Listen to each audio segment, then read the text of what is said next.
with section 1, that is e-business systems or electronic business systems. Again, now we are giving a definition for electronic business and electronic commerce here. And previously also we have given, I think, definitions for, I think we have given a definition for electronic business. Probably I think we are defining electronic commerce for the first time. So what is electronic business? It means using the internet, other networks and information technology to support electronic commerce, enterprise communications and collaborations, business processes. Now, electronic commerce includes the use of internet and other networks and information technology for supporting different aspects of organization. So one is electronic commerce. Now, when we look at this particular definition, we should realize that electronic commerce is part of electronic business. So electronic business includes electronic commerce, and therefore it includes using the internet and other networking technologies and support e-commerce activities.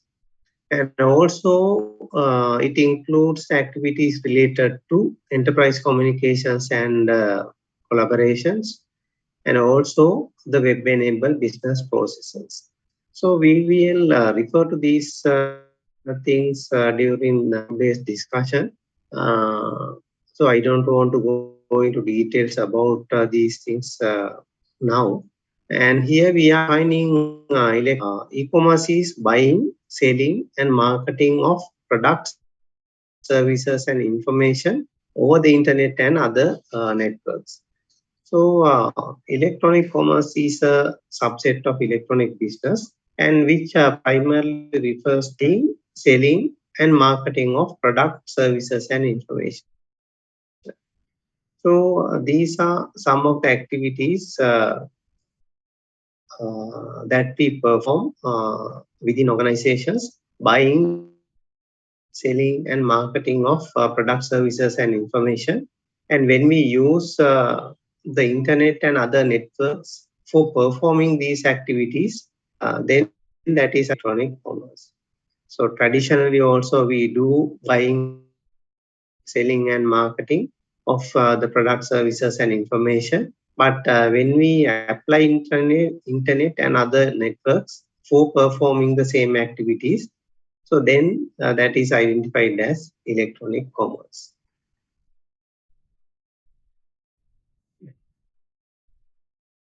So now we are moving to a subtitle identified as cross-functional enterprise applications. This is just introduction to electronic business and electronic commerce. So we are going to talk about cross-functional enterprise applications. Many companies today use information technology to develop integrated cross-functional enterprise systems. So today organizations use information technology to develop these integrated cross-functional enterprise systems. And so what are these cross-functional enterprise systems? They cross the boundaries of traditional business functions in order to re-engineer and improve vital business processes all across the enterprise. Now, these are certain systems that are used within the organization which cross the boundaries of traditional business functions. So that is why they are identified as cross-functional enterprise systems. So they cross the boundaries of traditional business functions. Now, if there is a particular information system used within the organization, which is limited to a particular function like accounting or sales or production or something like that, then we cannot identify it as a cross-functional information system. These cross-functional systems should cross the boundaries of traditional business functions. And these systems basically perform processes related to different functions. So an example is given here. When it comes to marketing, so it can include number of activities, or it can include number of processes like customer feedback, market research, market testing. Now there can be customer feedback in relation to say new products that they require, and the organization may perform further market research on that one, and some sort of market testing regarding the suitability of the particular product and also the demand for that particular product. And thereafter, R&D department may be involved in developing the particular product which is sought after by the customers. They also include certain processes like component design, product test, and product release. Now here the final product is determined what sort of product it should be. So R&D department is involved in designing and testing and then finalizing the particular product. And thereafter, the manufacturing product can move with the large scale production, where again they may do certain activities. So there can be processes in the manufacturing division, manufacturing function like process design, equipment design, and production start. So if system which can be used to support these processes which crosses the boundaries of different functions, so then that is identified as a cross-functional system or cross-functional information system. These organizations view cross-functional enterprise systems as a strategic way to use information technology to share information resources and improve the efficiency and effectiveness of business processes and develop strategic relationships with customers, suppliers, and business partners.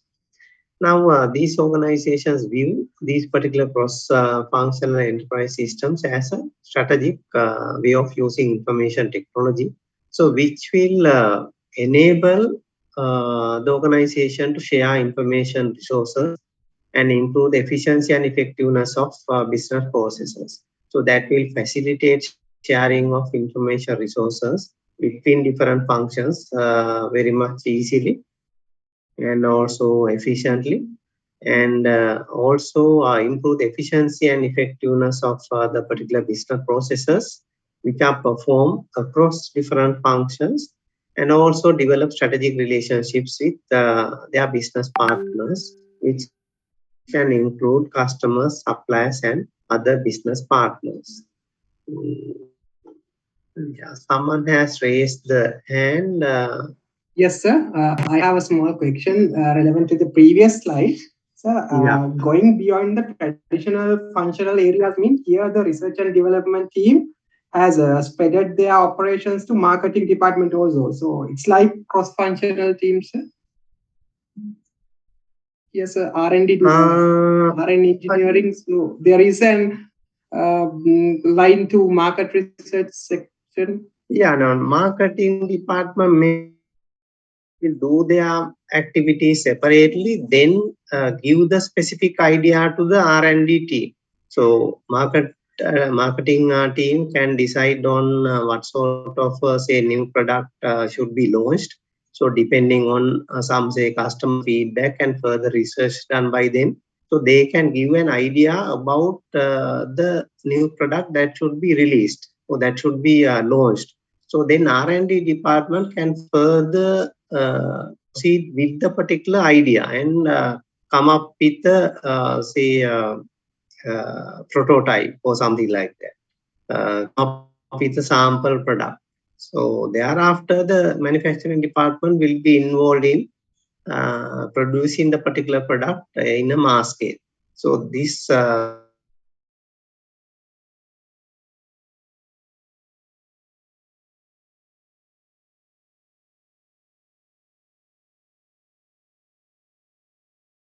sort of maybe feedback is required by the R&D people from the marketing team. So they are in this particular process. So, but here we are not specifically saying that they are working together. So what we highlight is that now there are certain processes which are performed by a specific function, so which will lead to say another set of processes in another function, so which will result in again some sort of processes performed by some other function. So all are connected to each other, and there can be certain enterprises creating these type of integrations of different processes performed by different functions. It means the whole one is the integrated system, customer feedback to production start. So that is the whole system. So that will spread it across the multifunctions fields. Sorry, I didn't get. So this is the whole system which starts from customer feedback and No, maybe again this is just an example. There can be other functions also connected, but this is just an example highlighting the integrations of different processes of different functions. So which will basically result in say identifying concept about a new product and thereafter produce.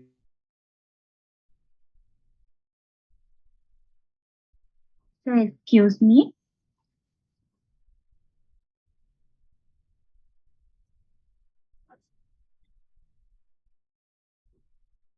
Excuse me, sir.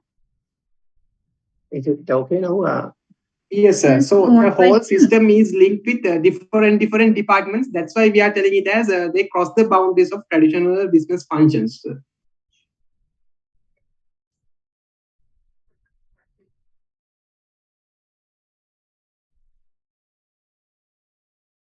So you are not audible, sir. Yeah. Not audible, no? Yes, sir.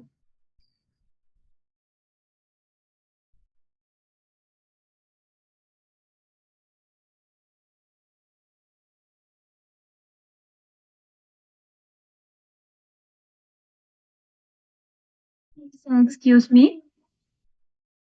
Yeah. We can see the cursor, but we can't hear you. Okay. We'll see. I will try to change the connection.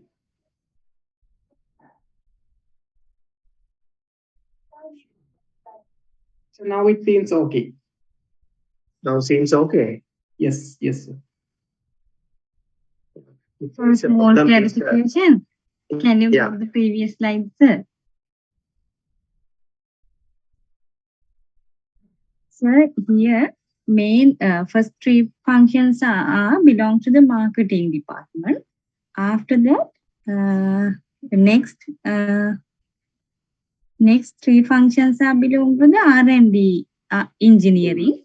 But that is the traditional way. But in here, when cross-functional enterprise application, R&D engineering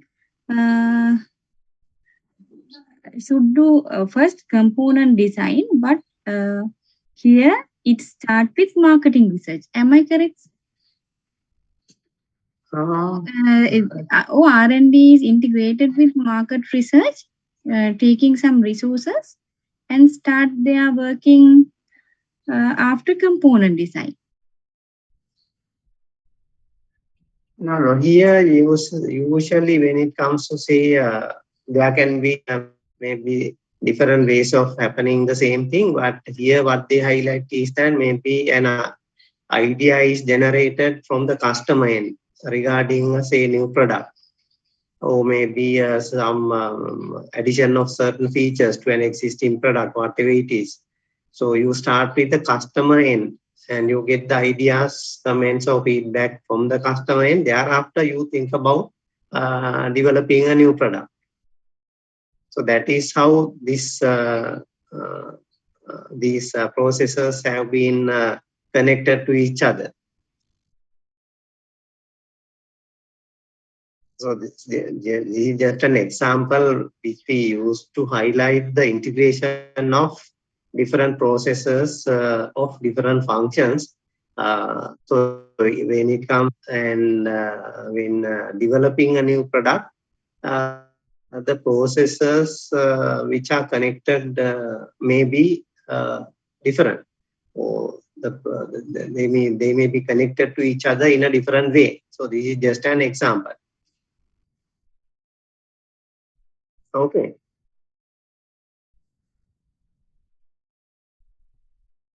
Yeah, when R&D engineering start to component design, they are integrated with market research and so they are resources just and information from there. Is that referring from the marketing functional enterprise applications, sir? They are going backward and take some information and resources from the marketing department.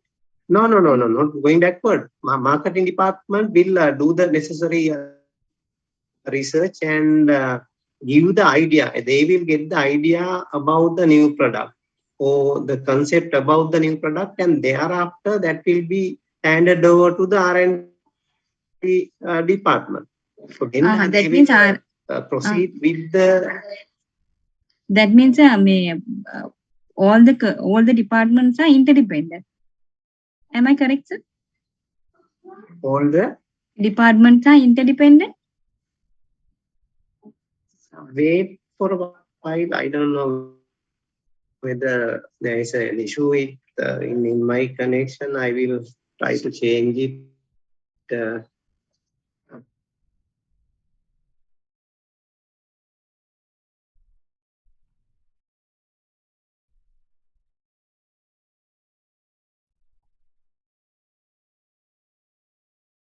Recording stopped.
Recording in progress. Okay, am I audible now?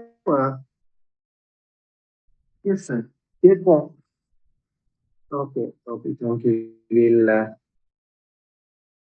now, I don't know whether the particular problem was solved, or do you have any other questions regarding this integration of different processes of different functions?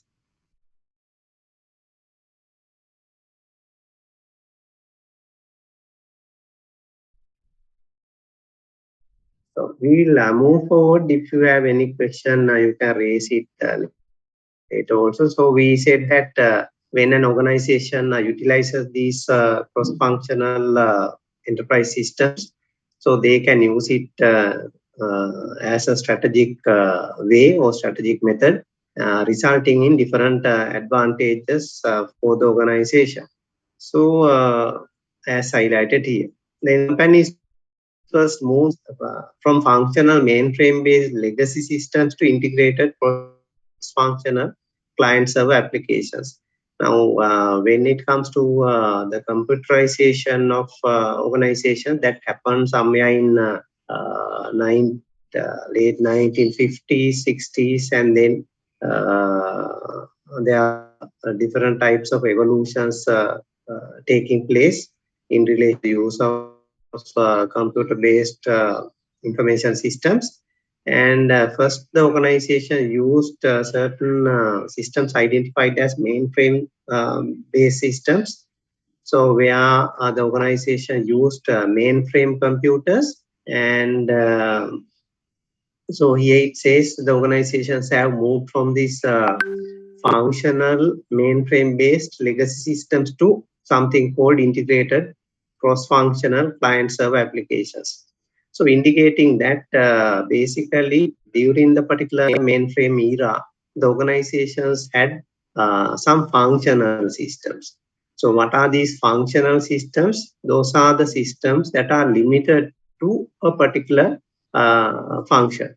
So organizations may have different systems running in different functions separate. For example, accounting function may have their systems, and they are limited to their function, and production department may have certain other systems, computer-based systems running in their division, and which are specific to the production division, production function, and they are not integrated to any other systems of any other function. So, so that was the type of systems that were used during the early phase of computerizations, automations, and they have or they became legacy systems after some times. So, what do you mean by these legacy systems? And they are somewhat older systems which cannot be modified by now, and which cannot be maybe what modified or which cannot be improved further to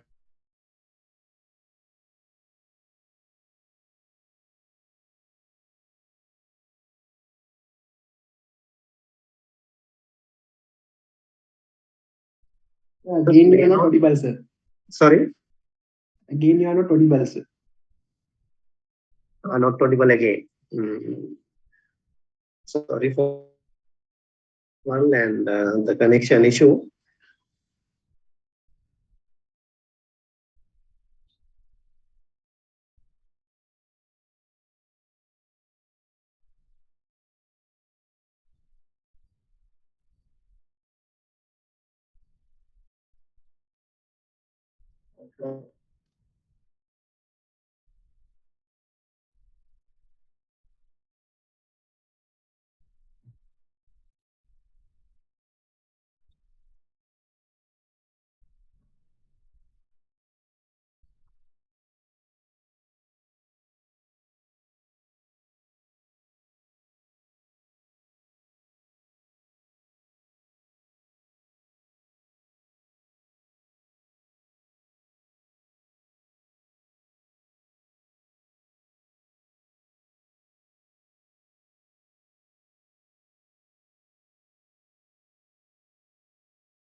Recording stop.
Recording in progress. Okay, now can you hear me? Yes, sir, we can hear you now. Yeah, we'll see as one student, I think, has written, I will switch off my camera if there are issues again. First, we'll try to move with the camera. Okay, so we were talking about legacy systems, and I said legacy systems are old systems which cannot be modified any further or improved any further to meet current requirements. So when the organizations have legacy systems, they face different problem because the particular legacy systems do not match the current requirements. So, and also there are certain other features like maybe the legacy systems or the particular older systems are not supported by the vendor also. The vendor would have sold the particular systems about 10-20 years back, and the vendor support is also not available for such systems. So, so therefore, the particular companies which used mainframe-based systems during the early era of automation started move to this cross-functional client-server applications somewhere around I think 1970s and 80s. So so until around such time, most of the organizations relied on these mainframe-based legacy systems. So, so thereafter, the organization moved to these cross-functional systems. So where the processes of different functions were integrated. And before that, as I mentioned earlier, the integration was not there, even though the automated systems were there under mainframe during the mainframe era. Those systems were limited to certain functions. So, but after that, the organization moved for these integrated cross-functional client-server applications. So, enabling them to get the advantages that are highlighted here. Then now business firms are using information technologies like World Wide Web, intranets and extranets to help them re-engineer and integrate the flow of information among their internal business processes and their customers and suppliers. So the organizations started using different technologies like this World Wide Web, intranets and extranets, so which help them to re-engineer the processes that they were utilizing. And I think now you know the term re-engineer, where we focus on making some radical changes. So radical changes to the existing processes. So, but not only making radical changes, so we use these technologies to integrate the processes performed by different functions. So facilitating flow of information within the businesses, within the business organization, and within the employees of an organization, and also these particular integration facilitated flow of more efficient communication with their trading partners. It can be customers, suppliers, distributors, wholesalers, and so on. So,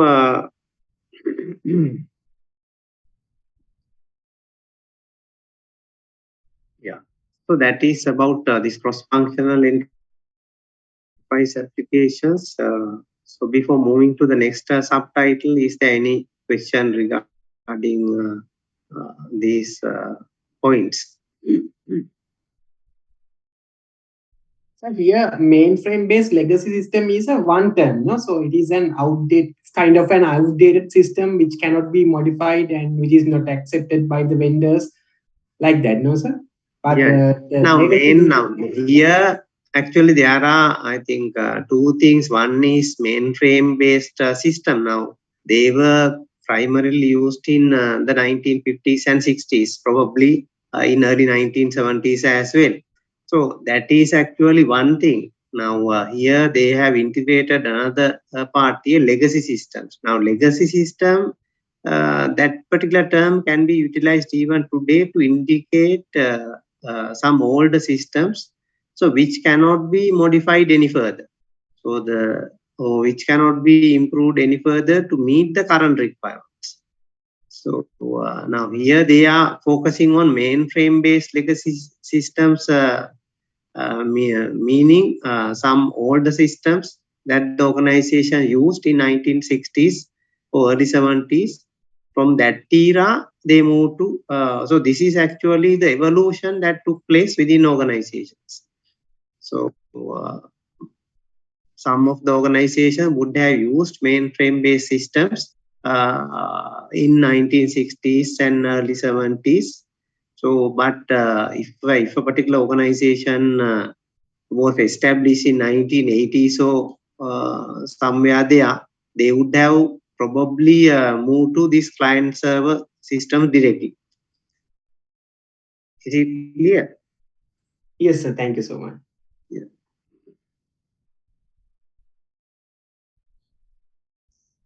Then we are moving to another subtitle identified as Enterprise Application Architecture.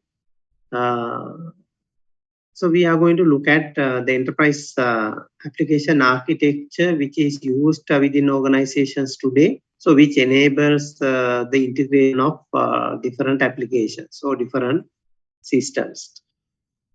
Enterprise application architecture shown in figure 7.3. Now there is a figure given here, figure 7.3. So illustrates the interrelationships of major cross-functional enterprise applications that many companies have or are installing today. Now, this particular figure basically shows different cross-functional enterprise applications. So then we can see the interrelationships between those cross-functional enterprise applications as well, which are used by most of the organizations today. Now, yeah, we I think term enterprise applications, but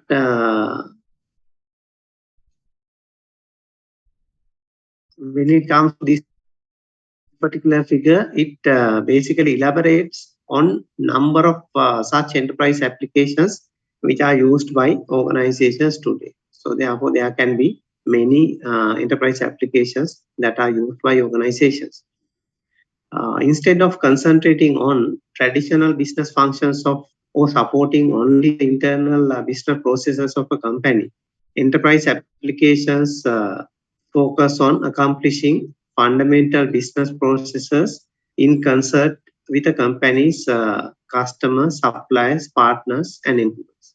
So what does it mean? Now, maybe again previously or some time back, the organizations would have focused on automating their internal business processes. So they wanted to improve the efficiency of processes that they perform within the organization. But later on, the organizations found that that is not adequate to improve the overall efficiency of their processes, and they wanted to connect with their trading partners or business partners. So then, so therefore, the enterprise applications focus on facilitating transactions or facilitating sharing of information and facilitating communication with the trading partners as well. So therefore, enterprise applications enable an organization to connect with its trading partners for different transactions. Now, this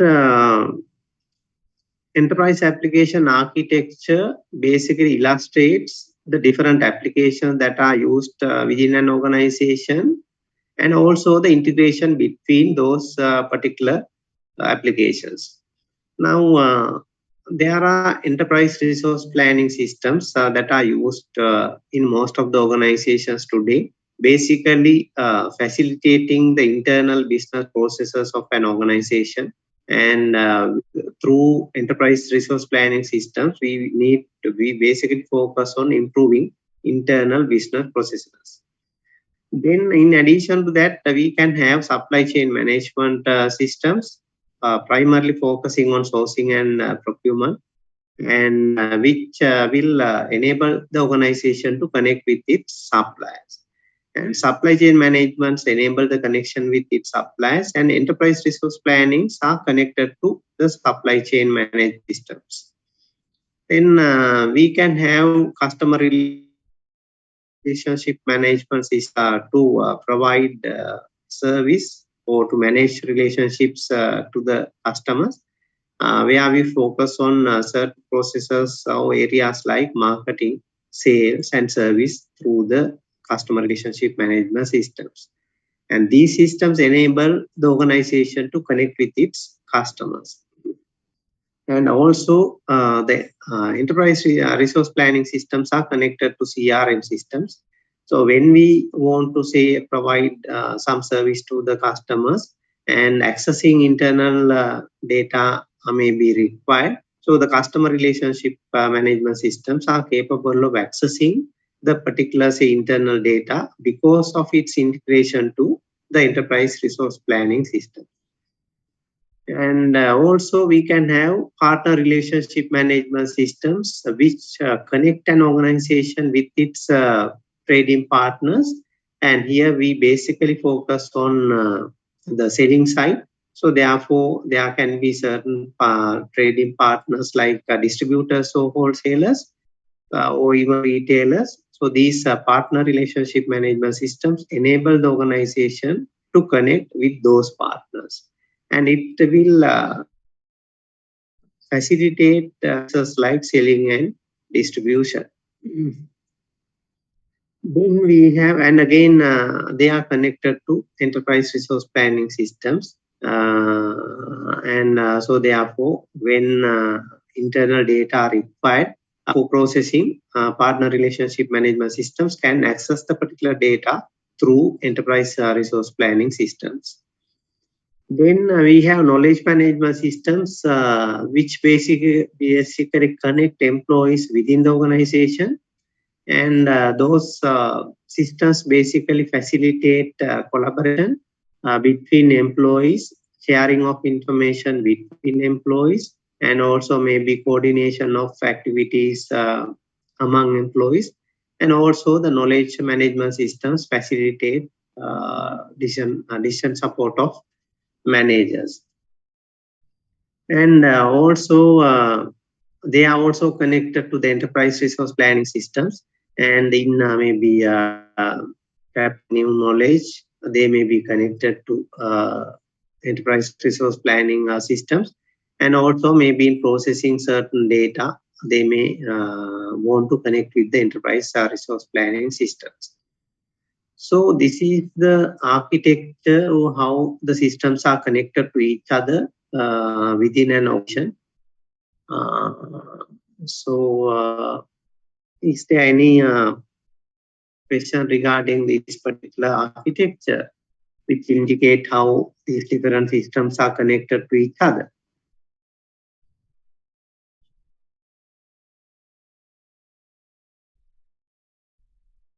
Sir, here, don't we have IT department? No, we are not focusing on the specific structure existing within an organization. Here we basically focus on the systems that are used or the enterprise applications that are used within an organization. So enterprise applications, we mentioned that they are cross-functional applications connecting different processes of different functions. So therefore, we basically highlight only the applications here in this architecture.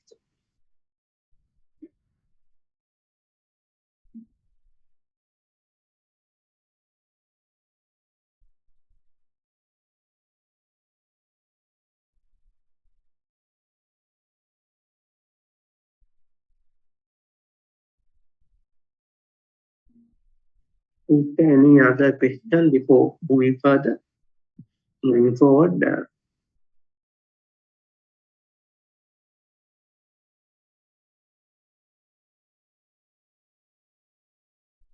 Okay, then we can move to the next one where we start talking about these current enterprise applications. As we could see in this particular figure, so we can identify 5 types of systems: enterprise resource planning systems, supply chain management systems, customer relationship management systems, partner relationship management systems, and knowledge management systems. So we are going to look at what they are briefly here and what they perform.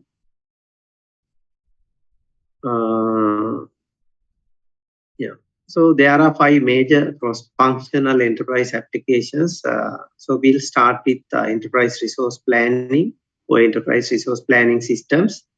ERP or enterprise resource planning is a modular software system designed to integrate the main functional areas of an organization's business processes into a unified system. Now, it's a modular software system. I think we came across this particular term during the last session also. And when we say we use a modular methodology, we indicate that we use methodology where we connect different systems together or different programs together. And basically, we develop smaller programs under this modular methodology, and we develop certain smaller programs, and they are integrated to each other. And so there are certain benefits for an organization when they use this modular methodology.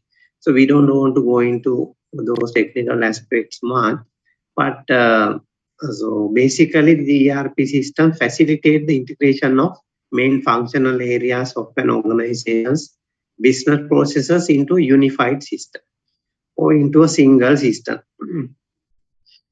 So we can connect different functional areas and also the processes perform within different functional areas into a single system.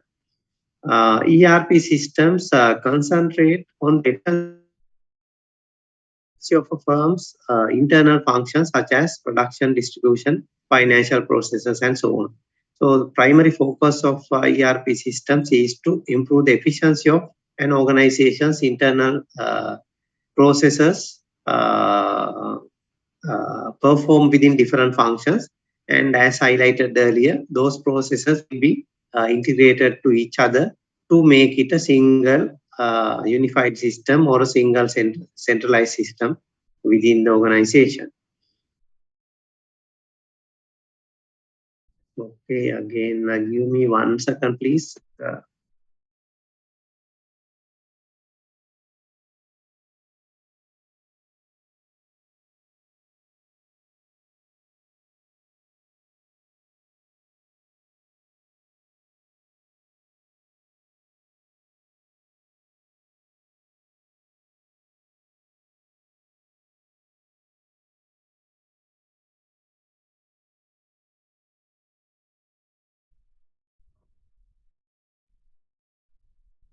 Okay, we'll continue with the discussion. We'll move to customer relationship management.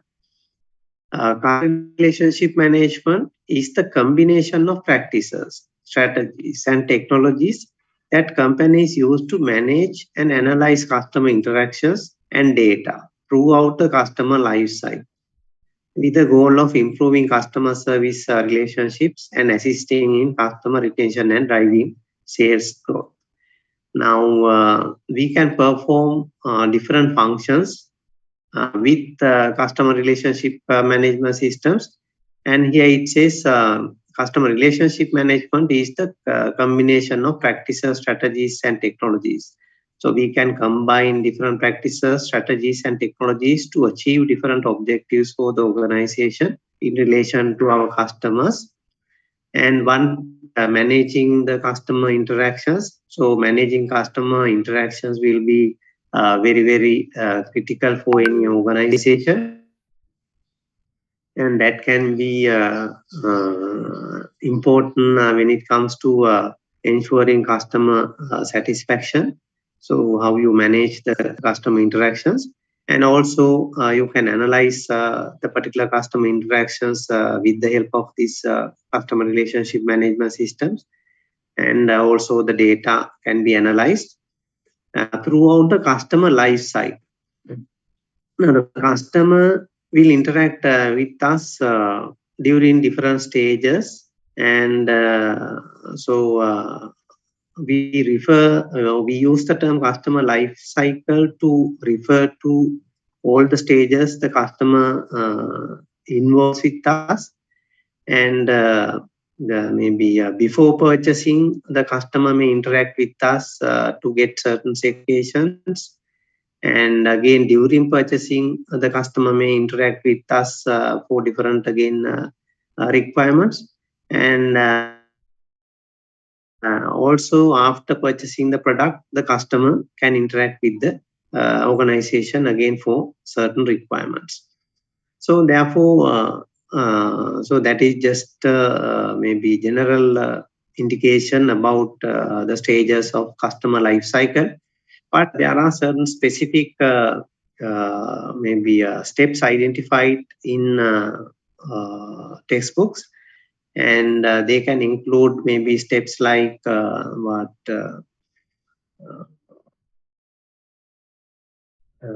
customer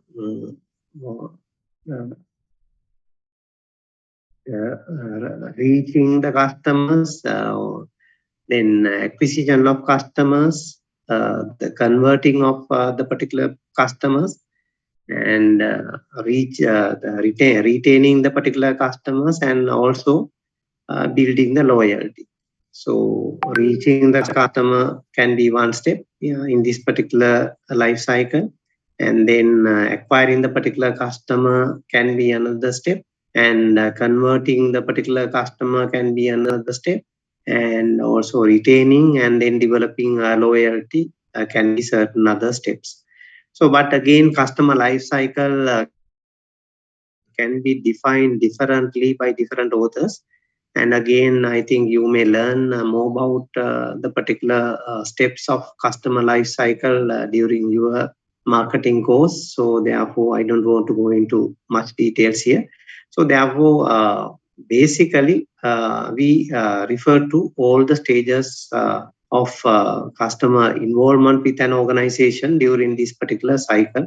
And so we can use customer relationship management systems to facilitate all the particular stages of customer life cycle. And so when we use customer relationship management systems to facilitate these activities, so we are in a position to improve the customer service given to our customers, and we are in a position to build closer relationships with our customers, so which we us to retain the particular customers with us in the long run, and also that can result in increase in the sales for the organization. So therefore, this managing customer interactions or managing customer relationships will be very, very vital in relation to improving customer service. So which will be helping the organization to retain the particular customers in the long run, and also to build the loyalty of customers towards the organization. So resulting in more sales for the organization, because when you retain your customers, they will purchase from you again and again. So leading to more sales for your organization. So therefore, customer relationship management systems will also be very, very vital. And they are also cross-functional enterprise application, because in order to provide customer service, or in order to manage the particular relationships, these systems will have to connect with other systems utilized within the organization. Then partner relationship management. Partner relationship management is a combination of the software, processes, and strategies. used to streamline business processes with partners who sell their products.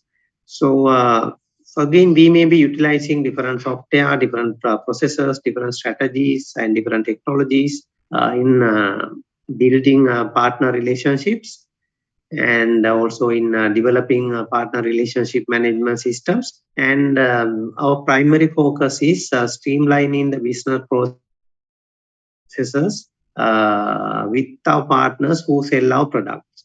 So as I mentioned earlier, we basically focus on the business processes that we perform with our distribution partners. So PRM aims at acquiring and retaining partners who can enhance the selling and distribution of a firm's products and services. So again, we look at we look at acquiring the particular partners and retaining the particular partners with the help of these systems. So which will again benefit the organization in terms of the selling and distribution activities of the organization. So again, sorry.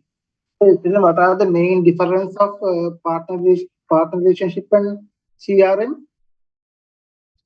Custom relationship management and partnership management, main differences?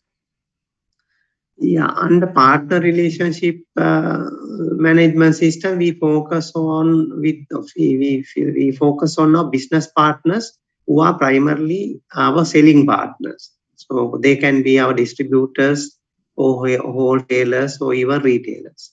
But under customer relationship management system, we focus on our customers. So so if it is a selling organization, we will have our distributors, wholesalers, and retailers, and we have to manage the relationships with them, and we have to interact with them. So we have to manage the interactions that we perform with them, and customers are the end customers. Is it okay? Okay, sir. Okay. Right. Yeah.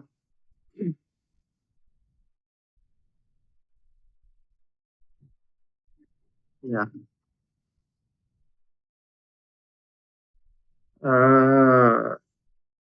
Yeah, in relation to a selling organization,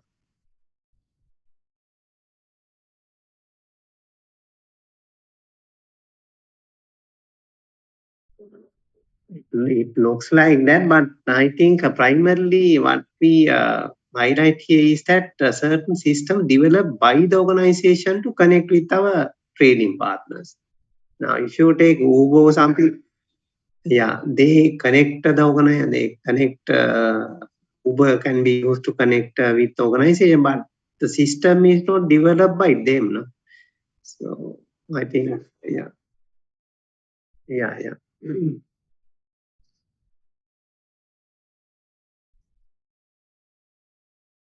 Yeah, we'll move forward, and again, after finishing these 5, if you have any question, you can raise. Supply chain management.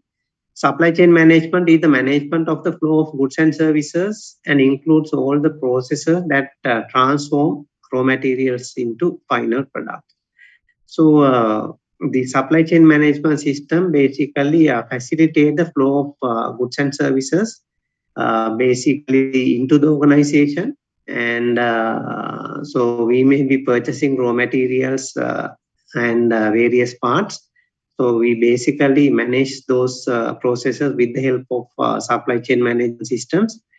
And supply chain management focuses on developing the most efficient and effective sourcing and procurement processes with suppliers for the products and services that a business needs. So we basically want to ensure more efficient and effective sourcing and procurement with our suppliers with the help of supply chain management system. So yeah. Then the final one, knowledge management. The knowledge management is the process of creating, sharing, using and managing the knowledge and information of an organization. I think we highlighted what we mean by knowledge management during the previous session also. It is basically the process of creating, sharing, using and managing the knowledge and also information of an organization. And last time also I mentioned that when it comes to knowledge management systems, we cannot identify a particular commercially available system as a knowledge management system. And here also it is highlighted there can be different systems used by an organization which can be considered as a knowledge management system. Here it says knowledge management systems refer to any kind of information technology system that stores and retrieves knowledge. So any information technology system which is capable of storing and retrieving knowledge can be considered a knowledge management system. Also any system which helps improve collaboration with others. So with other, it can be within the organization, between different employees, so between different teams of employees. So then that can be a knowledge management system. And also which helps us to locate certain knowledge sources. And knowledge can be available within the organization. Knowledge can be created within the organization, and they can be created and available outside the organization. So therefore, if there is a particular system within the organization which is connected to such sources, that is also identified as a knowledge management system. And also mining these repositories for hidden knowledge. So if there is a particular system which is capable of mining the existing maybe data or even knowledge to identify some hidden knowledge which has not been available for the organization so far, that is also a knowledge management system. And also captures and uses knowledge. So if it captures and uses knowledge, that is also a knowledge management system, and in some other way enhances the knowledge management process, indicating the creation, sharing, using and managing knowledge. So therefore, if there is a particular system which performs some more of the particular task, so that can be identified as a knowledge management system. So now you may realize that within your organizations also, you may be utilizing certain knowledge management systems. And also if you consider an online community site which facilitates collaboration between an organization and its customers, that can also be considered as knowledge management system. Knowledge management systems can help with staff training and orientation, support better sales, or help business leaders to make decisions. So once the knowledge is captured, that can be utilized by the organization in different ways, and it can be used for training the staff within the organization, and maybe to gain to orient or to gain some training to promote some changes of say attitudes of employees or something like that. That can also be done. And also maybe the knowledge created within the organization can be used to support sales. Suppose you identify some new knowledge in relation to customer tastes or customer requirements. So that can be used for improving sales of an organization.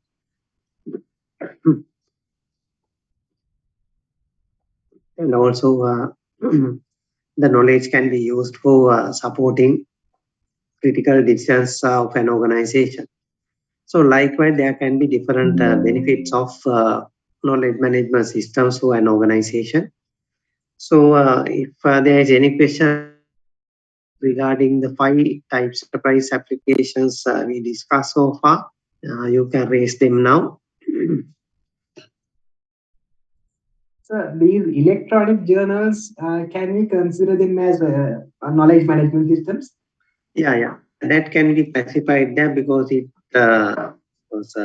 you have systems which are connected to the specific journals and also maybe capable of accessing the knowledge from them, they can be classified, not the knowledge management systems. Not the particular online journals, but the systems which are used within your organization to connect with them, so that they can access new knowledge sources.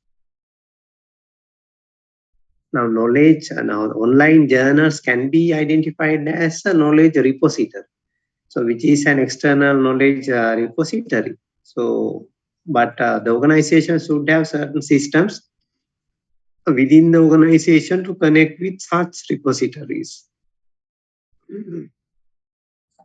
So can't they use same system as example ERP system as the supply chain management system or partner relation system? Can we use same system? Yeah. Now, when it comes to a larger system like ERP system, sometimes you may not be in a position to identify these specific other systems like CRM, supply chain management, or partner relationship management separately. But there is a difference between the particular definitions. Now, when it comes to the ERP systems, we say that integrating the main functional areas of an organization's business processes. Now, the main functional areas like the accounting and finance, the HRM,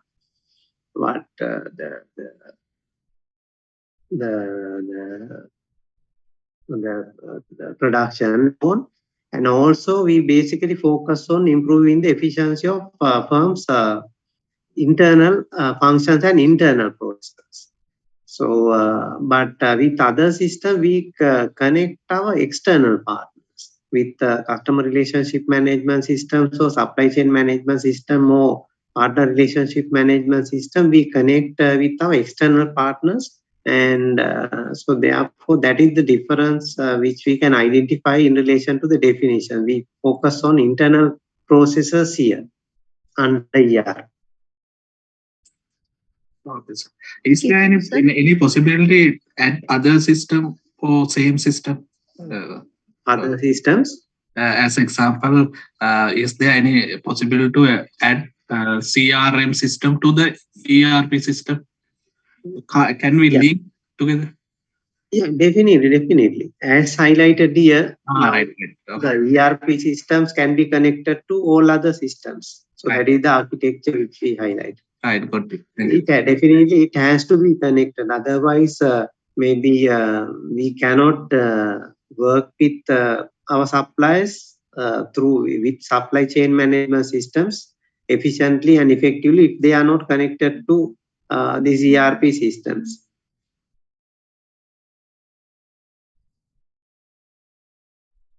Excuse me, sir. Is LMS a knowledge management system? Yes, it can be. Again, I think rather than identifying as a system there, it can be a knowledge repository. And if we have certain systems to connect with an LMS, so that is identified as a knowledge management system. Okay, sir, thank you.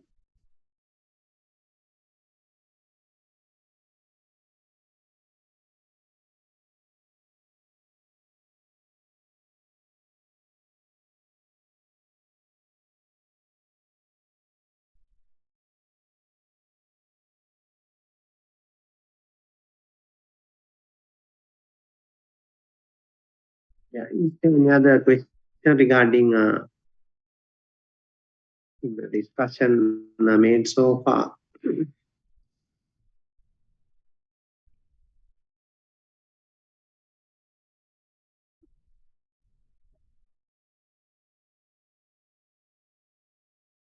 the partnership management system and the Yeah. CRM almost are the similar concepts. If you say the CRM is a kind of extended version of partnership management because it goes to the end user, and the partnership management is stopping. No, as I highlighted earlier here, we basically focus on connecting with our trading partners or basically the selling and distribution partners. Now here, this figure also illustrates that with partner relationship management system, we connect with our selling and distribution partners. Now they are not customers, no. So they can be the wholesalers or the distributors or retailers. So depending on how what channels we use to sell our products. Now these are the end customers or the ultimate customers who consume our products. So there again the definition is different. We focus on connecting with our end customers with the customer relationship management system. Here we basically want to connect with our sales distribution partners. Okay, thank you. Okay.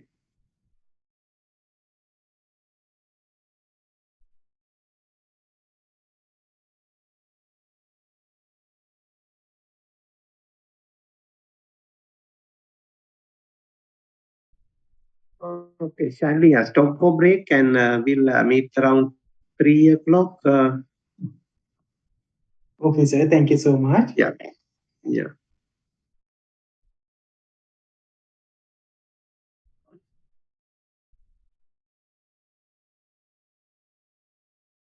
Recording stopped.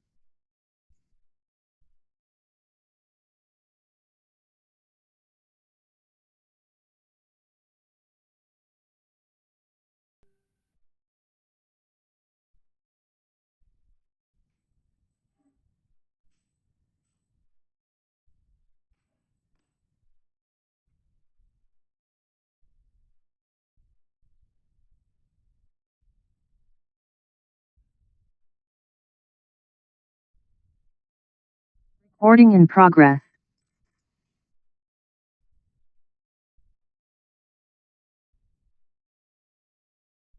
Yeah. Can you hear me now? Yes, sir. We can hear you. Yeah, thank you. So we'll proceed to the next section. So we are going to talk about another category of cross-functional enterprise systems, that is transaction processing systems. Transaction processing systems are cross-functional information systems that process data resulting from the occurrences of business transactions. Now, transaction processing systems are also considered as cross-functional information system, which will process data resulting from different business transactions within an organization. Transactions are events that occur as part of doing business, such as sales, purchases, deposits, withdrawals, refunds, and payments, and so on. Now, basically, transaction processing systems process business transactions. And here it says these transactions are the events. Business transactions are the events that occur. So when we do different activities like sales, purchases, deposits, withdrawals, and so on. Therefore, any organization, in any organization, there will be certain transactions taking place, and the type of transactions may differ between organization depending on what they are engaged in. And anyhow, those business transactions are processed through transaction processing systems. An example is given here, which will illustrate how a particular business transaction will be related to different functions. A credit sale of an e-commerce site on the web prompts additional transactions such as credit checks, customer billing, inventory changes, and increases in accounts receivable balances, which generate even more data. Now, when we look at this particular statement. This illustrates that this credit sales transactions made through an e-commerce site is consist of transactions related to different functions. So making it a cross-functional process. So what are the specific functions involved here? If you take this credit sales transaction, what functions of an organization is involved? Accounting. Yes, accounting. Yeah. What else? Inventory handling. Stores. Stores coming under what function usually? Inventories. Yeah, inventory. Yes. Maybe the name of the function can change from organization to organization. Operations or supply chain?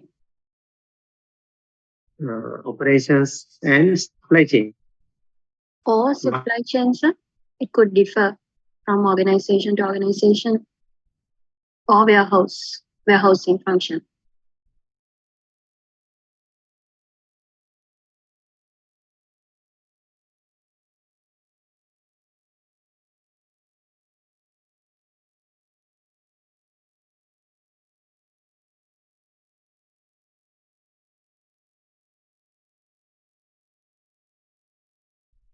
You are not audible.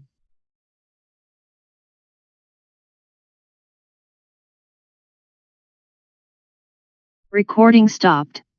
Recording in progress.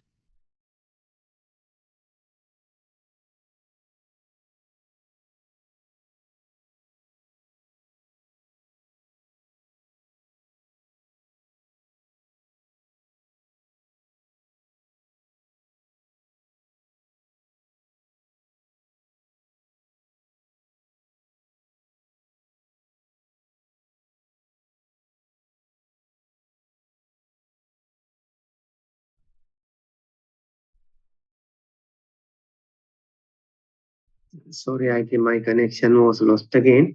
So we were referring to here now credit checks. If you take credit checks, it belongs to which function?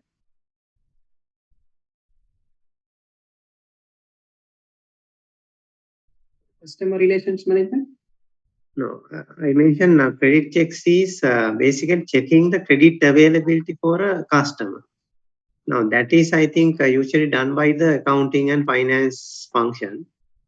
And customer billing, again, basically the accounting and finance function. Inventory changes, this can differ from organization to organization. Sometimes the accounting function may be involved there, but the production department can also be involved in keeping the inventories. So therefore, this usually can come from a different function. And also now the particular transaction is originated as a credit sales transaction where the sales department or the sales function is involved. And here the accounting function, this can be the production function. And next one again increases in account receivable related to account function. So that is why we can highlight it as a cross-functional process which involves different functions, 2 or more functions. So therefore, in an organization, when a particular transaction takes place, there is a possibility that further transactions or additional transactions happen which are related to different other functions. Transaction processing activities are needed to capture and process such data, or the operations of a business would grind to a halt. So there should be certain transaction processing activities available within the organization which is capable of capturing these different the transactions or capturing the data generated from these different transactions. Otherwise, it says the business would come to a halt, or you are not in a position to continue with your business operation. Therefore, transaction processing systems play a vital role in supporting the operations of most companies today. So it is this transaction processing system which will capture the data generated from different transactions and process them. So therefore, the transaction processing systems will play a vital role in any organization today, and the basic operations of the organization will be dependent upon the particular transaction processing systems.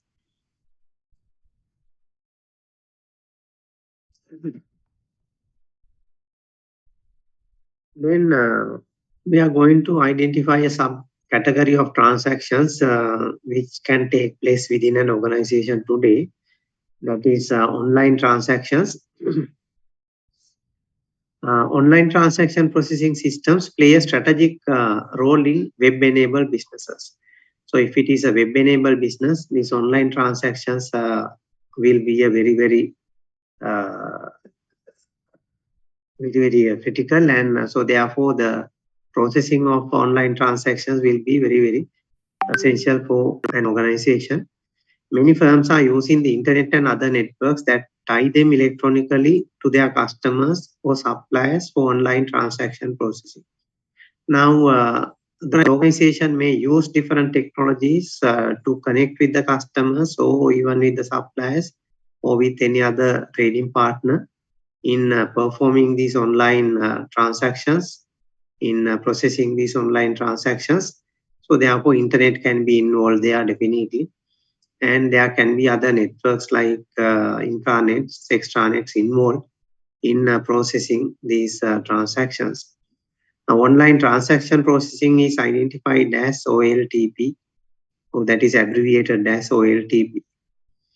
Such real-time systems which capture and process transactions immediately can help firms provide superior service to customers and trading partners. Now, when you process real-time data, you will have up-to-date data within your databases,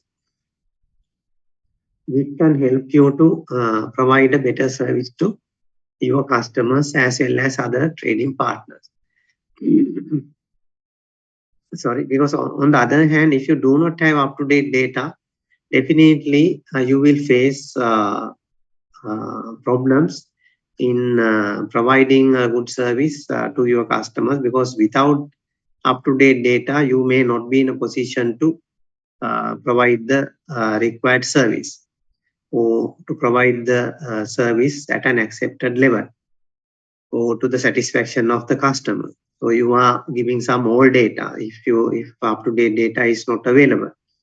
So, but having up-to-date data, therefore, will be very much important for any organization for different tasks. Of course, maybe for decision making of the organization also, the up-to-date data will be very much important. And in providing service, so in interacting with trading partners also, these up-to-date data will be very important. This capability adds value to their products and services, and thus gives them an important way to differentiate themselves from their competitors. Now, this capability means this processing data real time, and then having up-to-date data in their databases. So that can give them competitive differentiation compared to the competitors if competitors do not have similar systems. Now, I think by now, again, you know that if competitors have similar systems, no company are in a position to gain a competitive advantage using that particular capability.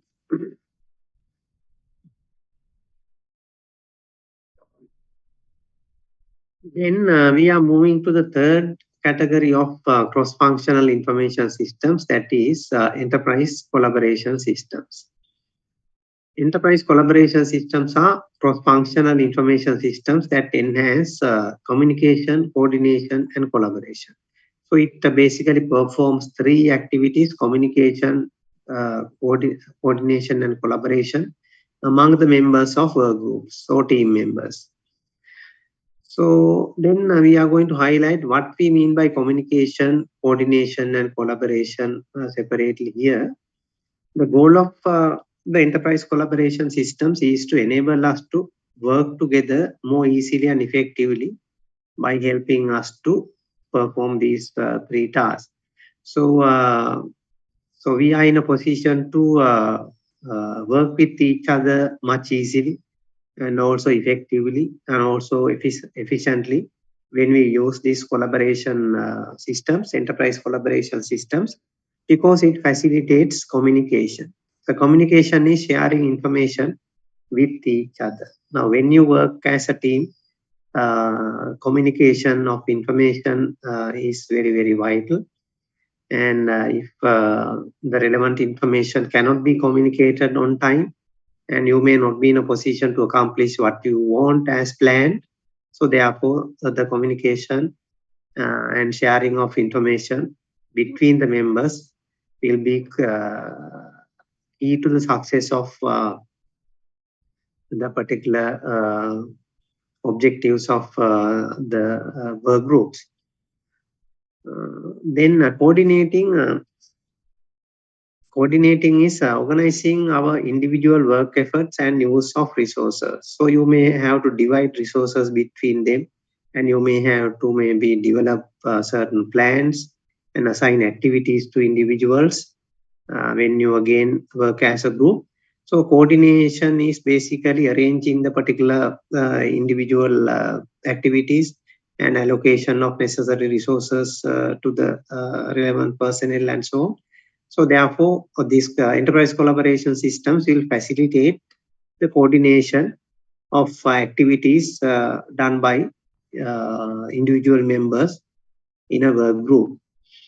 Then collaboration is work together cooperatively on joint projects and assignments. So then this can be related to the earlier ones also. So altogether, it facilitates working together, and they are in a position to work together as a team, and so they can share whatever they want using different communication tools that is embedded into this enterprise collaboration system. And also they will be in a position to plan different activities, schedule different activities, again with the help of some other tools available in enterprise collaboration systems. So therefore, altogether, they are in a position to work together. For example, engineers, business analysts, and external consultants may form a virtual team for a project. Now, depending on the nature of the particular project, the who are involved in the particular project can change. Again, if some new product is developed, people like say engineers, some business specialists, and some external consultants may be involved in the particular project in developing a new product. So in such an instance, we are in a position to use these enterprise collaboration systems to support the work done by this particular team. Then we are going to look at different tools that are basically used in these enterprise collaboration systems. So again, depending on the type of work that they perform, the tools that they use can change. But in general, enterprise collaboration systems may consist of these type of tools, enabling them to communicate with each other easily and effectively, and also coordinate their activities, plan their activities, and also to maybe to determine the success of their activities, and also to ensure overall collaboration of work between the members in the particular team. So we can identify three types of tools which are used in enterprise collaboration systems: electronic communications tools, electronic conferencing tools, collaborative work management tools. So again, some examples for each category is given here. for communications, we can use tools like email, instant messaging, voicemail, faxing, web publishing, or posting in a particular place, the messages posting. And paging is a particular tool which was available or which was used extensively some time back, but today I think the usage is very, very limited because of the other availability of other low cost options. In conferencing tools, data conferencing, meaning sharing of data between them, and also voice conferencing can be done, video conferencing, discussion forums, and again some other chat systems, and also different other electronic meeting systems can be utilized.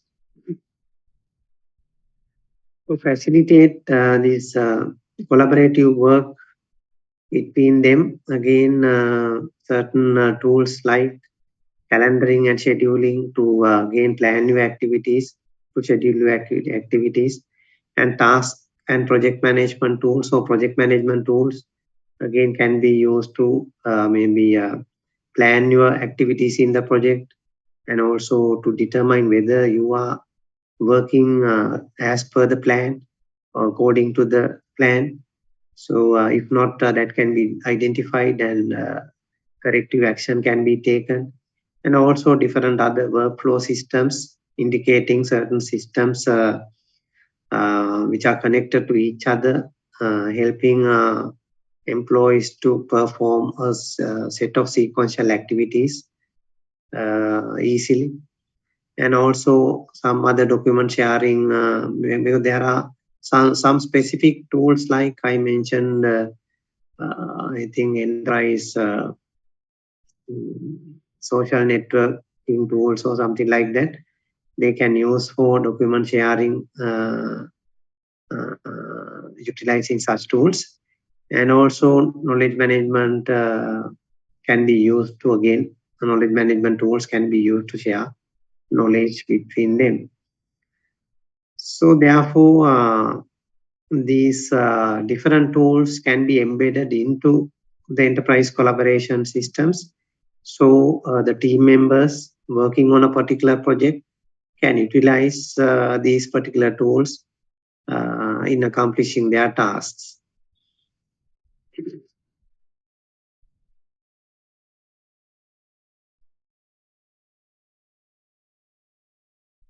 I forgot to ask whether you have any questions here. Do you have any questions regarding transaction processing systems before moving to the next one?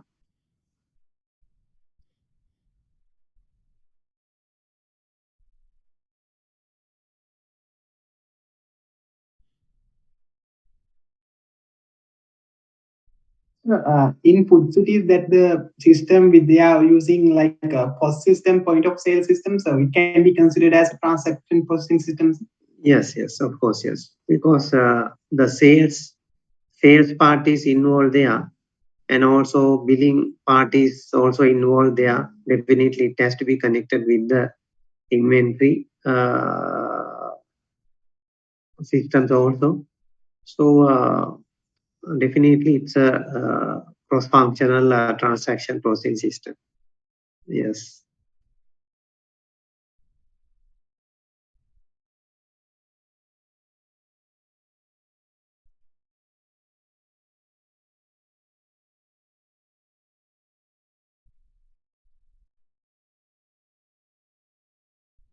If any question regarding this one, yeah, before moving to section 2.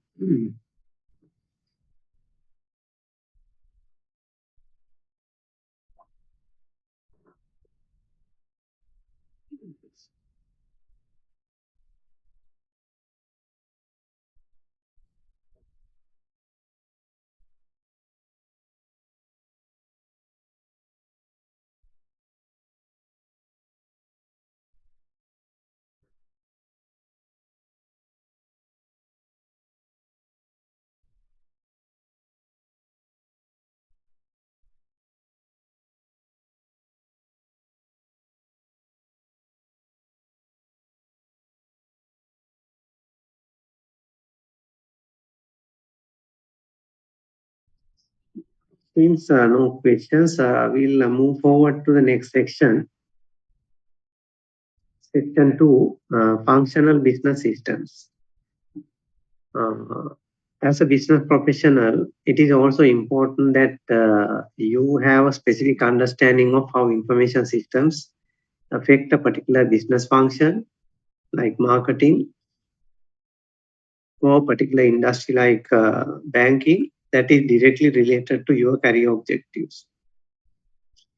Now, so when you work within an organization, you need to understand how information systems affect different functions of your organization, and also maybe how information systems affect the industry in which you work. Now, we are going to look at a particular figure which illustrates how information systems can be grouped into business function categories of accounting, finance, marketing, operations management, and human resource management.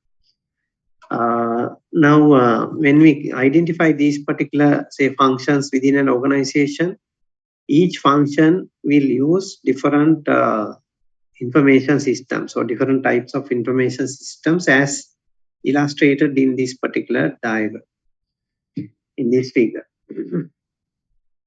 So again, I don't want to read out all the subcategories or systems identified under each function. If it is marketing, maybe there can be systems related to customer relationship management, interactive marketing, sales force automation.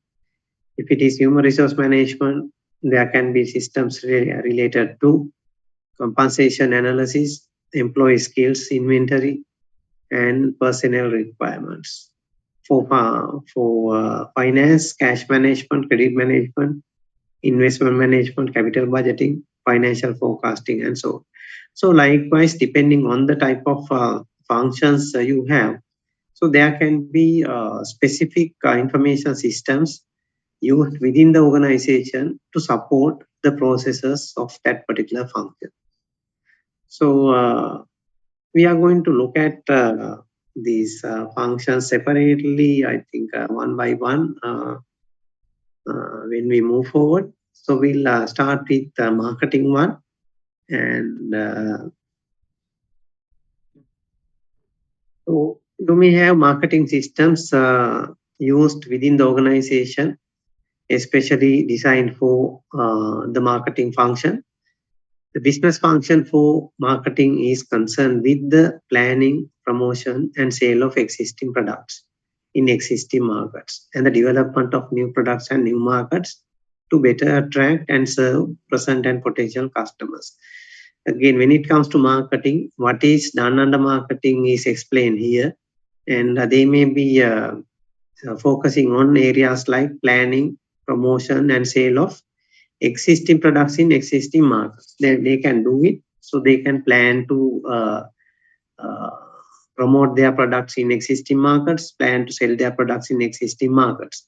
And also they can think about developing new products for the organization, and also they can think about developing new markets, so adding new markets to the existing market base to attract more customers to the organization. Business firms have increasingly turned to information technology to help them perform vital marketing functions in the face of rapid changes in today's environment. So you know that this business environment is dynamic, and it is changing very, very rapidly.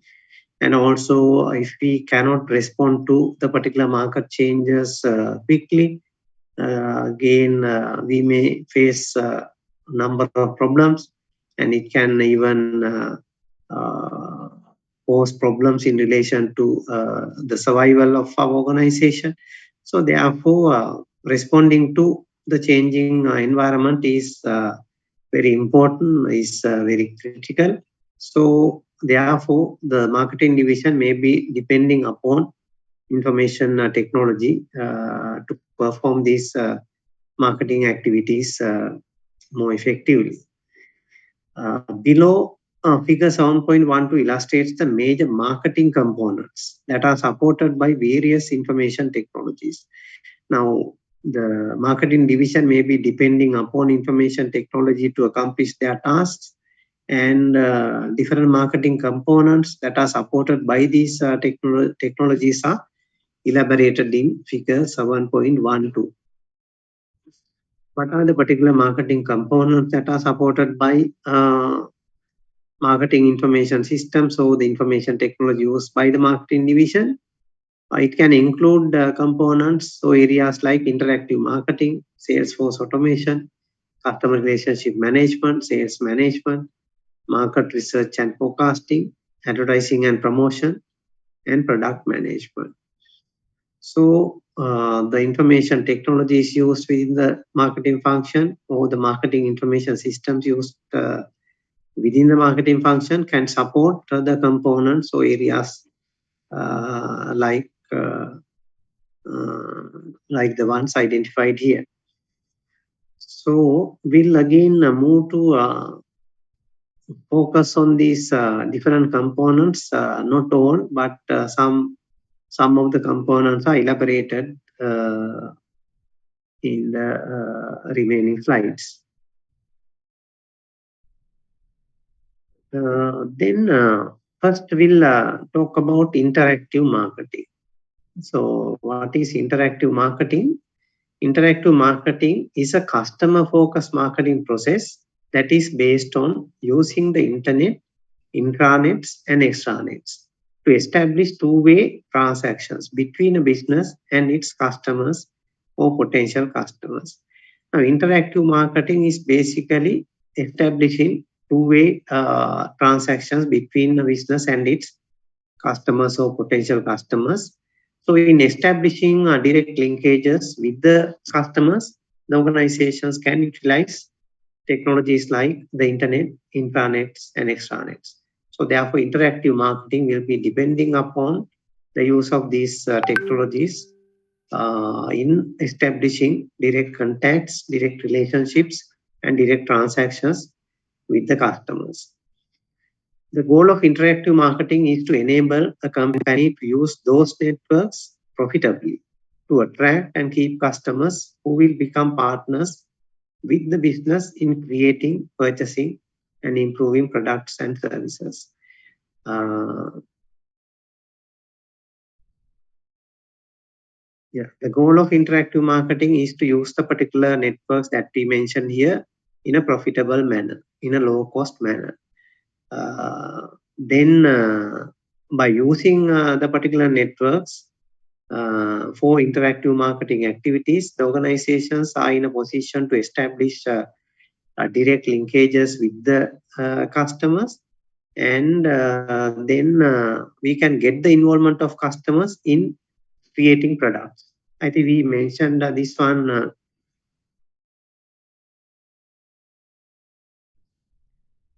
We mentioned about how customers can be involved in creating new products. So that was, I think, elaborated during the last session or before that. So that can be done by the organizations. And also we can get the customers involved in purchasing our products. And also we can get the customers involved in improving our products. So these activities can be easier. So when we are connected to our customers directly. And when we have individual interactions with our customers, this process becomes much easier.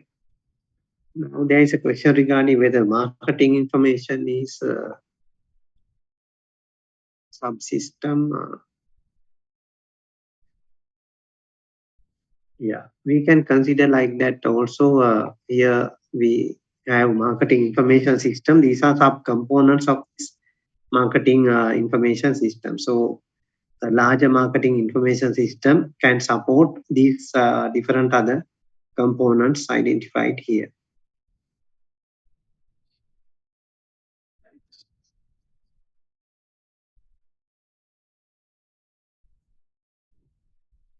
Yes. Then, is there anything not clear regarding interactive marketing? The marketing system and marketing information systems two different concepts or very similar? Probably that depends upon the usage. So maybe you may use those two terms interchangeably to identify the same. And marketing system can mean the marketing information system, which allow you to process different marketing related transactions. Okay, sir. Thank you.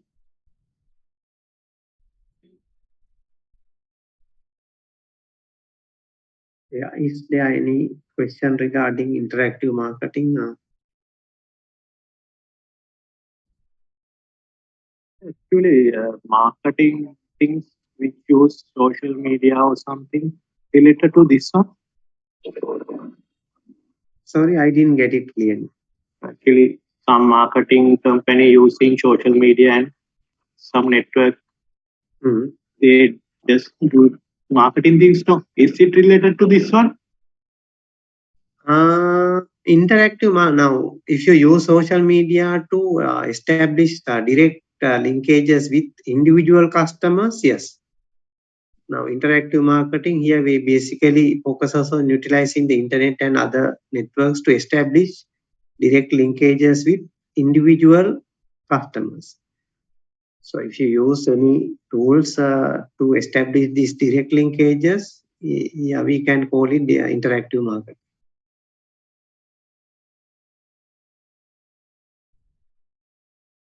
Okay.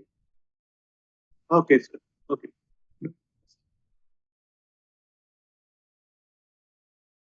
Yeah, we'll move to the next one, advertising and promotion. Targeted marketing has become an important tool in developing advertising and promotion strategies to strengthen a company's e-commerce initiatives as well as its traditional business venues. Now, organizations use this targeted marketing technique to maybe attract customers to the organization. So targeted marketing basically focuses on a specific group of customers who are relevant to the organization's products or services. So that can be used to strengthen the e-commerce initiatives as well as other traditional business venues or other traditional business transactions also. And targeted marketing includes 5 targeting components. So when it comes to targeted marketing, it can include 5 components as highlighted here. Online behavior, demographic, psychographic, context, content, and community. So we will look at what we mean by these different components and how organizations can target customers utilizing these components. And again, depending on the organization, they may decide on 1, 2 or more components identified here in their targeted marketing. So community. So we are going to look at these targeted marketing components, starting with community. Customize ads to appeal to specific virtual communities. Now, the example given here are sporting enthusiasts and arts and crafts hobbyists. Now, so we can use the internet marketing and advertising over the internet to attract customers, and we can use the internet for target marketing. And then when you target, the one way of targeting is based on the community. Here it says for customize ads to appeal to specific virtual communities. That means if there is a particular community which is available on the internet, probably as a virtual community, and if that particular community is the relevant group of customers that we want to target. So we can target them through the particular community sites. And so the examples here, it says sporting enthusiasts. So there can be certain, say, virtual communities form connecting people who are interested in sports. So then if it is a company which sells sports goods, so they can effectively target that particular group of customers, because the users who are involved in the particular virtual community are the ones who are interested in sports. So therefore, we may be better off by placing advertisements or displaying advertisements in such a community site.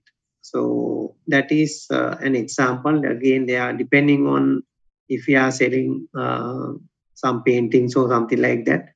So if there are certain virtual communities connecting people who are interested in those things, we can target them. And also, suppose if we want to hire employees, again, we can use the same concept. And suppose we want to recruit software engineers or programmers, so then we can target virtual communities who have virtual communities which have connected those professionals or those programmers. So there can be certain virtual communities which connect these different programmers around the world. So therefore, if we want to hire or recruit programmers, we can place advertisements there, which will be more effective than placing an advertisement somewhere else.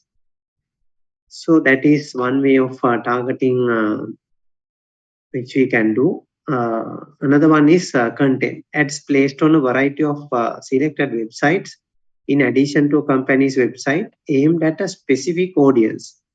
And for a product campaign published in Yahoo. Now, you place a particular advertisements in a very popular place on the internet.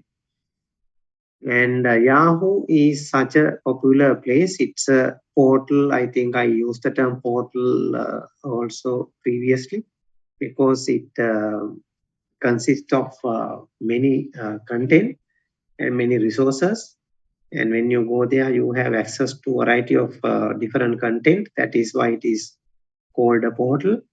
And we can publish advertisements on the home page of Yahoo. Why? Because millions of users visit Yahoo home site daily.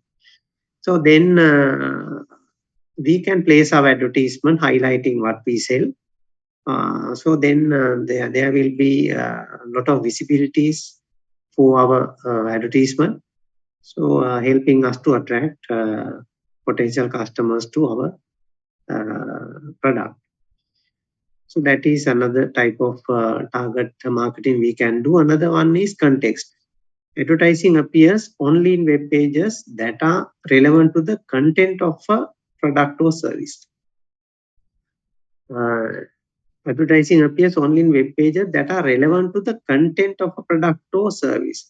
So we may have a particular product. We advertise the particular product in web pages which are relevant to us, which are only relevant to us. So in other places, we are not going to place advertisement, because placing advertisement is costly, and the organization should decide the most effective advertising channels that they can have, or the advertising modes that they can utilize. So this can be done to increase the effectiveness of the particular marketing campaign. Example says car rental services published in vacation travel related sites or hotel sites. Now the car rental companies can be better off by placing advertisements in travel related sites, because when people travel, they may require this particular service. Car rental service can be required. So then when people book hotel rooms, again, they may require this car rental service for traveling. So therefore, car rental companies can be better off by publishing advertisements in such sites rather than publishing an advertisement in a place like, say, Yahoo. So because this is a very general portal. So these are very specific websites which we can identify. So which attract some specific customers.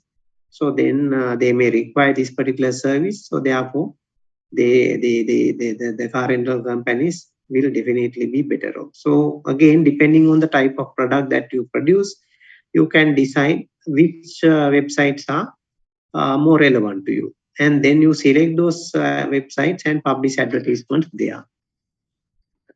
Then the next one is demographic psychography.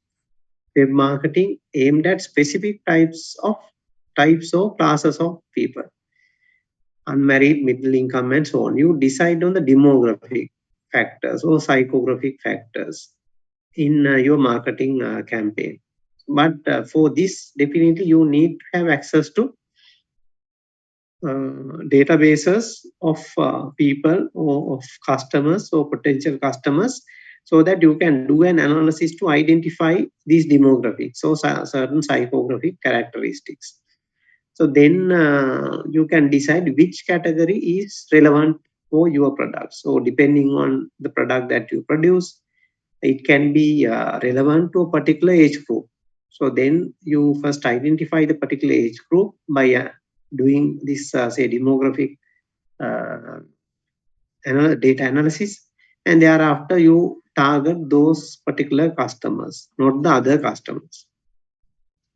Now, then online behavior is promotions tailored to each visit to a site by an individual. Now, promotions can be made based on the visits of a particular customer. So when a customer visits a particular site, that can be captured or that can be identified by certain programs identified as cookies or cookie programs. So when you visit a particular website, they can identify, or that particular website can identify some of your details, something like, so from where you came, the country that you reside. So, but depending on the interaction that you make with the particular website, they are capable of identifying some other information, some other behavior related information also. So then suppose you search on Google a particular product. It can be as a mobile phone. So then based on what you search, thereafter certain other advertisements can be published by Google itself. So because Google has identified that you have searched mobile phones, indicating that you have an interest in mobile phones, and thereafter advertisement related to mobile phones can be published on the Google site itself. So when you search more and more there. So therefore, those are some of the 5 components of targeted marketing which you can utilize in your targeted marketing campaigns. And so depending on what you sell, you can decide which is more relevant or which ones are more relevant. Is there any question regarding these 5 components? Actually, nowadays, Facebook or some tools finding the related users using artificial intelligence, no? Yeah, some different technologies can be utilized. Now, one of the most used ones are the cookie program. That is a very common method of identifying the users and their behavior.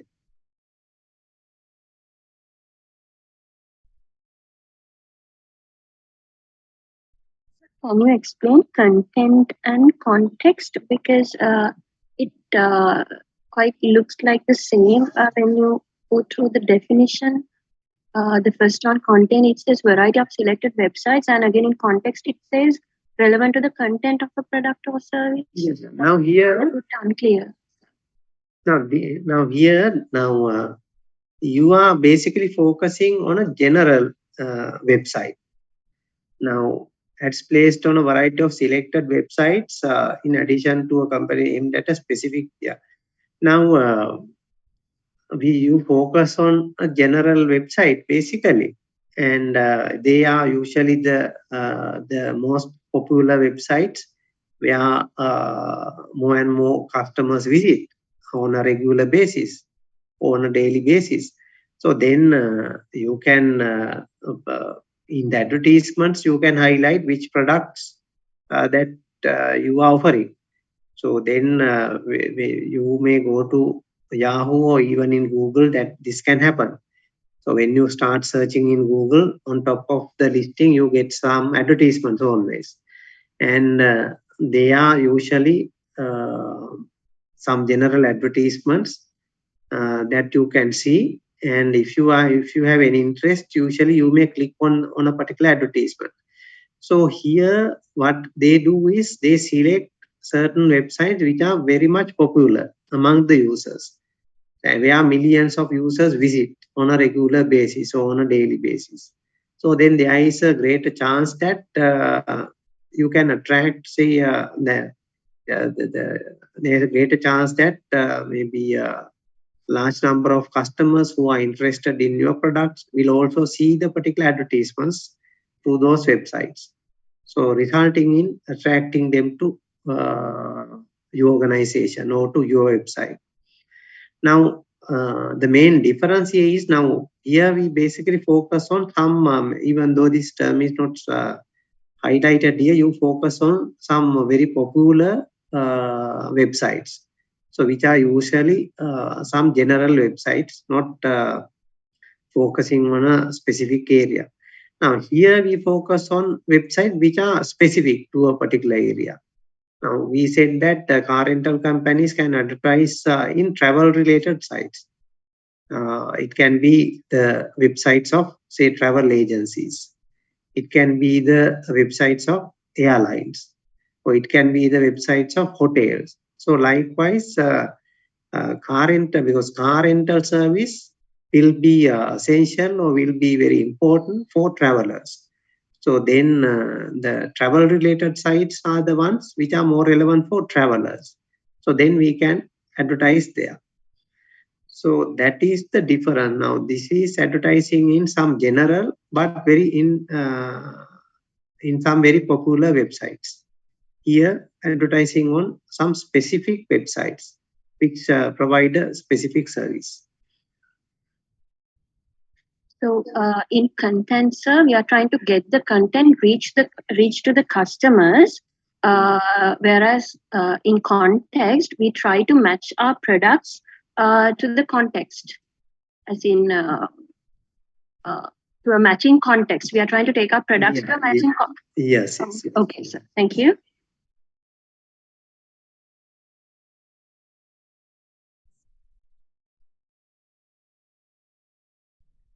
Is there any other question?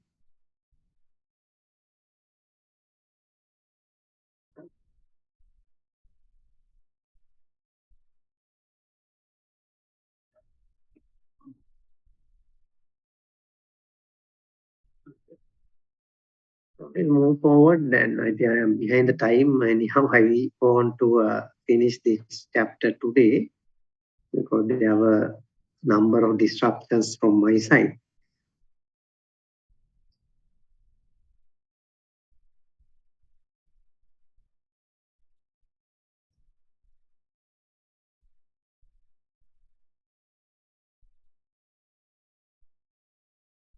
There is a question again regarding what is the difference between content and demography. Again, content and demography. This is the question. Yeah. No, as I mentioned earlier, this is advertising in a general and usually a very popular place. It can be a website or a portal like Yahoo, Google or something like that. And where we do not have information about specific customers. So we want to target customers who are interested in our products, or we want to attract customers who are interested in our products by